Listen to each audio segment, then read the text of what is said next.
जय श्री कृष्णा दोस्तों, स्वागत है आपका हमारे चैनल भक्ति का ज्ञान में यूट्यूब चैनल में। नहीं, जो कोई भी है वह तो हम पर हंसता ही है, हमारे परेशानियों पर हंसता है और हमारा मजाक भी उड़ाता है। लेकिन हाँ, ऐसी परिस्थिति में अगर हम भगवान कृष्ण का हाथ थामेंगे तो हमें सही रास्ता जरूर पता चलेगा और भगवान कृष्ण की कृपा जिस पर हो उसकी जिंदगी तो सुनहरी बन के ही रहेगी, उसकी जिंदगी तो सुनहरी बन के ही रहेगी। तो दोस्तों, आपके परेशानी के लिए भगवान कृष्ण ने आज का ये संदेश आपके लिए भेजा है। बस आपको एक काम करना है, आपके सामने जो 3 मुरलियां दिखाई दे रहे हैं उसमें से बस आपको एक ही मुरली चूज करना है। इसमें से किसी एक मुरली को स्पर्श करके आपके लिए वह नंबर चुनना है। फिर देखिए भगवान कृष्ण आपसे क्या कहना चाहते हैं, भगवान कृष्ण आपको क्या अनमोल संदेश देना चाहते हैं। तो दोस्तों, मैं ऐसा मानता हूँ कि आपने आपके लिए मुरली का नंबर चुना हो, तो जिसने मुरली नंबर 2 चुना है उनके लिए भगवान कृष्ण कहते हैं, अरे कुछ रिश्तों को वक्त के हाल पर ही छोड़ना बेहतर है, कुछ रिश्तों को वक्त के हाल पर ही छोड़ना बेहतर है। आखिर वक्त ही बताएगा उन्हें संभाल के रखना है या फिर अधूरा छोड़ना है। ये कलयुग ऐसा ही है, ये कलयुग ऐसा ही है। यहाँ के लोग खुद की परेशानी से कम और दूसरों की खुशी से ज्यादा दुखी होते हैं।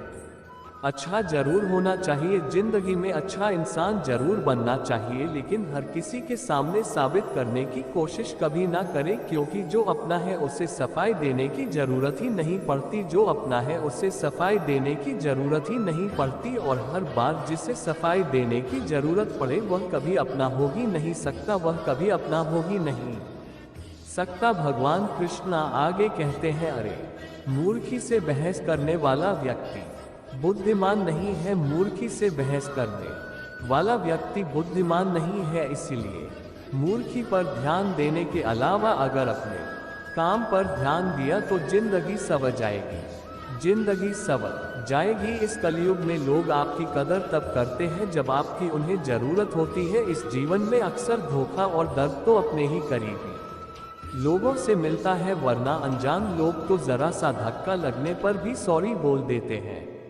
जरा सा धक्का लगने पर भी सॉरी बोल देते हैं। अरे खुश रहना है तो अपने आप को खुश रखना सीखो, नहीं तो दुखी और उदास होना आपकी आदत कब बन जाएगी ये तो आपको पता भी नहीं चलेगा, ये तो आपको पता भी नहीं चलेगा। इस दुनिया में जिन्हें आपके दर्द का एहसास ही नहीं है उनसे शिकायत करना बिल्कुल बेकार है। अरे जिन्हें आपके दर्द का एहसास ही नहीं है उनसे शिकायत करना बिल्कुल बेकार है। इसलिए मैं आपके साथ हमेशा हूँ, आपका ये भगवान कृष्ण आपका साथ हमेशा देगा। बस मेरी और देखिए और मुझ पर भरोसा कीजिए, मैं सदैव आपके लिए ही खड़ा हूँ, मैं सदैव आपके लिए ही खड़ा हूँ। अभी जिन्होंने आगे का मुरली नंबर यानी के 3 नंबर को चुना है उनके लिए भगवान कृष्ण क्या कहते हैं ये जानते हैं। भगवान कृष्ण कहते हैं कि लोग नजरअंदाज तभी करने लगते हैं जब उन्हें आपसे बेहतर मिल जाता है या फिर वह आपसे बेहतर इंसान को ढूंढने की कोशिश में होते हैं। अरे इतना मत बोलिए कि हर कोई आपके चुप होने का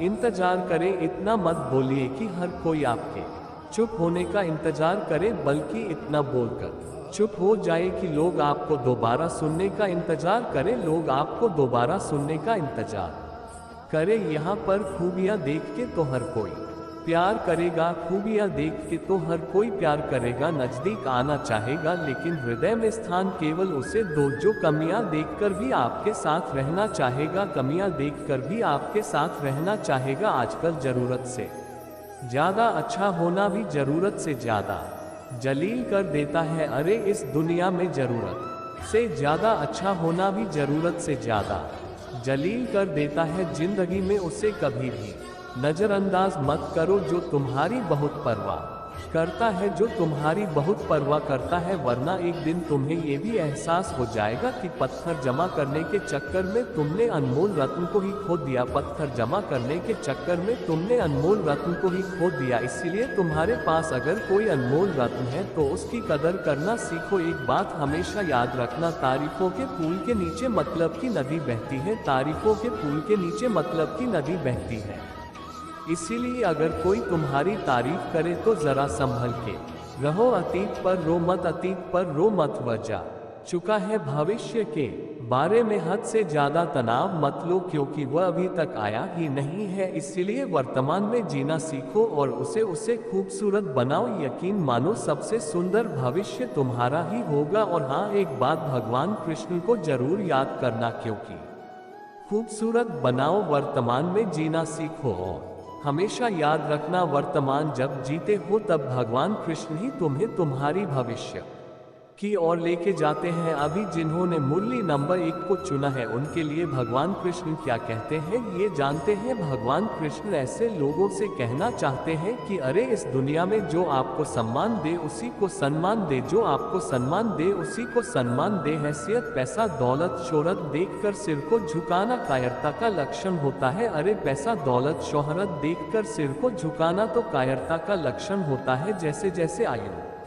बढ़ती है वैसे वैसे समझ में आता है कि तुमने व्यर्थ ही उन लोगों को महत्व दिया जिनका आपके जीवन में कोई योगदान ही नहीं था, जिनका आपके जीवन में कोई योगदान ही नहीं था। जीवन में ये 3 बातें हमेशा याद रखना। देखो, चोरी, चुगली और झूठ, ये 3 बातें इंसान के चरित्र को मलिन कर देते हैं। चोरी, चुगली और झूठ, ये 3 बातें इंसान के चरित्र को मलिन कर देते हैं। इनसे हमेशा दूर रहे, इनसे हमेशा दूर रहे। और ये 3 चीजें जिसके पास होती है उनके सिर पर कभी भी भगवान कृष्ण का हाथ होता ही नहीं है। इनके सिर पर कभी भगवान कृष्ण का हाथ होता ही नहीं है। जीवन में हमेशा अर्जुन की तरह भगवान बनाओ, क्योंकि वह कभी भी आपके जीवन को लत कृष्ण को ही सारथी बनाओ। जीवन में हमेशा अर्जुन की तरह श्री कृष्ण को ही सारथी की ओर लेकर नहीं जाएंगे और आपके मन को कभी भटकने भी नहीं देंगे, आपके मन को कभी भटकने भी नहीं देंगे। अरे जिसके साथ साक्षात भगवान कृष्ण होता है उस इंसान का तो अर्जुन बनना ही है, उस इंसान का तो अर्जुन बनना ही है। तो दोस्तों, ये तीनों भी संदेश आपने सुने होंगे। आपके लिए जो संदेशा था वह आपको कैसा लगा, आपने कौन सा अंक चुना था, ये भी कमेंट करके जरूर बताएगा। और कमेंट में जय श्री कृष्णा लिखना मत भूलिए। हमारे भक्ति का ज्ञान चैनल पर रोज ही ऐसे भगवान कृष्ण के संदेश आते रहेंगे। उसे देखने के लिए, उसे सुनने के लिए हमारे भक्ति का ज्ञान चैनल को सब्सक्राइब जरूर कीजिएगा और बाजू वाला जो बेल बटन है उसको भी दबा के रखिएगा। फिर मिलेंगे नए संदेश के साथ, तब तक के लिए शुक्रिया। जय श्री कृष्णा, जय श्री कृष्णा।